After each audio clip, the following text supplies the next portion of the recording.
Praise lord. Good morning.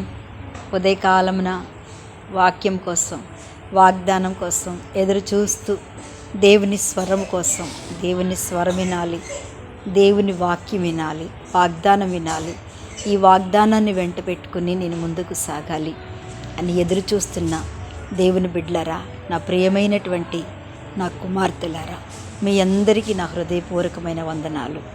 అమ్మా, తప్పకుండా దేవుడు నీతోనే మాట్లాడతాడు. నువ్వే బాధలో ఉన్నావో, ఏ వేదనలో ఉన్నావో, దేని కొరకు ఎదురు చూస్తున్నావో, ఈరోజు దేవుడు నాతో ఇలా మాట్లాడాలి అని ఎదురు చూస్తున్నావా? దేవుడు మాట్లాడేవాడే కానీ మౌనంగా ఉండే దేవుడు కాదు. రెండోది, మన బాధల్లో ప్రభు మనకి తప్పకుండా మన చేతిని పట్టుకుని నిలబెట్టే దేవుడు.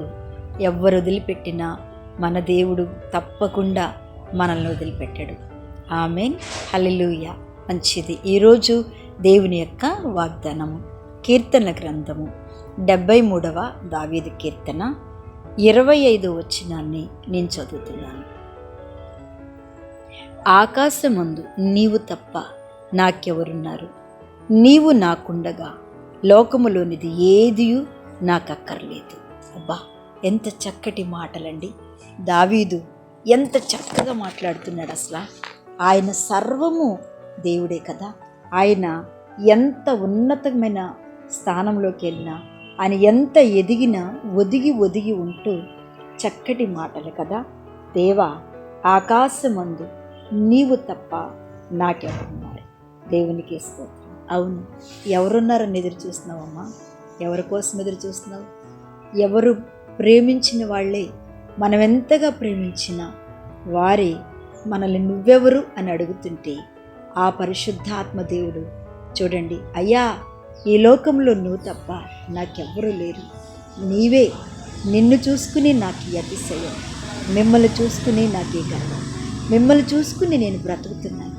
అయ్యా, నిజంగా దావీదు అంటున్నాడు, మిమ్మల్ని తలంచుకుంటేనే నా యొక్క గుంట అనుభవంలో నుంచి, తర్వాత శిరసాల అనుభవంలో నుంచి, శోధకుడు అనుభవం నుంచి, మేలు చేసిన వాడు కీడు తలపెట్టినప్పుడు కూడా నీవు తప్ప నాకెవ్వరూ లేరు అని దావీదు చక్కగా మాట్లాడుతూ ఉన్నాడు.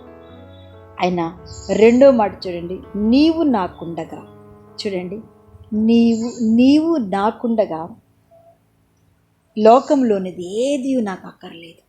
అబ్బా, ఎంత చక్కటి మాట. లోకంలోనిది నీవు నాకుండగా.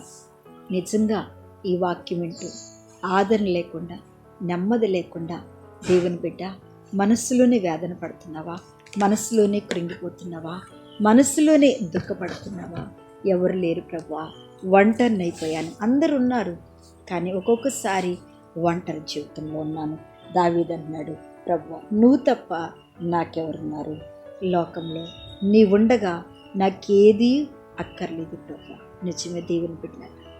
కొన్నిసార్లు మనం ఏంటంట, కొంతమందికి మనం ఎంతగా వాళ్ళని ప్రేమించాలని చూసినా, మీతో మాకేం పని లేదు, మీరు మాకు అక్కర్లేదు, మా కుటుంబము చాలు, మేము చాలు, మా పిల్లలు చాలు, మేము చాలు, మీతో మాకేం పని లేదు, మా సంపాదన, మా కష్టార్జితం, మేము బాగుపడితే చాలు, మేము ఉన్నత స్థితిలోకి వెళ్తే చాలు, మాకు డబ్బులుంటే చాలని చాలామంది కొంతమంది అనుకుంటారు. కొంతమంది ఈ రోజుల్లో అలాంటి వారు కూడా ఉన్నారు. ప్రేమతో మాకేం పని, రక్త సంబంధాలతో మాకేం పని అనుకుంటారు. కానీ అందుకే ఆయన అంటున్నాడు, లోకంలోనిది ఏది నాకు అక్కర్లేదు. నిజమే. అలాంటి వారితో దేవుడు ఏం చెప్తున్నారు తెలుసా? లోకంలో ఎన్నున్నా దేవుడు లేకపోతే సున్నా. రెండోది, మనకెంత స్థితిగతులున్నా, మనం ఎంత ఆస్తి ఐశ్వర్యవంతులమైనా, దేవుని ప్రేమను మన జీవితంలో కలిగి లేకపోతే అదంతా కూడా వ్యర్థమే కదా. దేవునికి స్తోత్రం, హల్లెలూయా. కొంతమంది మనసును అదుపులో పెట్టుకోలేరు, కొంతమంది ఇంకేంటంట నోటిని అదుపులో పెట్టుకోలేరు, కొంతమంది శరీరాన్ని అదుపులో పెట్టుకోలేరు. అందుకనే దేవుడు అంటున్నాడు, దావీదు అంటున్నాడు, నీవు ముందుగా నాకెందుకయ్యా ఈ బాధ ఎందుకు? నువ్వు నాతో ఉంటే చాలు, నువ్వు నీ సన్నిధి నాతో ఉంటే చాలు, నీ వాగ్దానం నాతో ఉంటే చాలు అయ్యా, నీ మాట నాతో ఉంటే చాలు, నాకు ఈ లోకంలో ఏది అక్కర్లేదు అని దావీదు చెప్తూ ఉన్నాడు కదా. అందుకనే దేవుని బిడ్డ, మనందరము కూడా ఈ వాక్యం వింటున్న ఈరోజు దేవుడు నీతో ఉన్నాడు, భయపడబాకు. దేవుడు ఉండగా ఏది పరిస్థితులు నీ జీవితం ఎదురైనా ఆ దేవుడు నీతో ఉన్నాడని చెప్పండి. లోకంలో నాకేం జరిగినా జరగకపోయినా, లోకస్తులు నన్ను ప్రేమించినా ప్రేమించకపోయినా, లోకంలో ఉన్న వాళ్ళను నన్ను మరి గౌరవించకపోయినా దావీదు చెప్తున్నాడు, అయ్యా నీ ఉండగా నాకేది అక్కర్లేదు. ఆమేన్, హల్లెలూయా. అందుకనే ఒక్క మాట చెప్పుదామా, దేవుడు మనతో ఉన్నాడు. చెప్పండి, ఆయన ఈ కష్టపెట్టే పరిస్థితులు, ఈ దుఃఖపెట్టే పరిస్థితులు, ఈ మనుషుల నుంచి వచ్చే శోధనలు నువ్వు ఉన్నావు నాయనా. నేను ప్రతిదానిని కాళ్ళ కిందేసి తొక్కి అక్కర్లేని వాటన్నిటిని కూడా నేను విడిచిపెట్టి నువ్వు నాతో ఉన్నావు, అంతే చాలు అని ధైర్యం తెచ్చుకుని విశ్వాసంతో కలిగి ఎవరైతే దేవుని మీద ఆధారపడతారో వారికి తప్పకుండా దేవుడు వారితో ఉన్నాడు. తప్పకుండా మీతో దేవుడు ఉన్నాడు.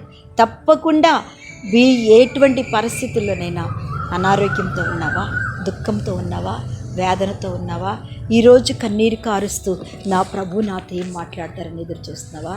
దేవుడు చెప్పండి, లోకములో నీ ఉండగా నాకేది అక్కర్లేదు అని చెప్పండి.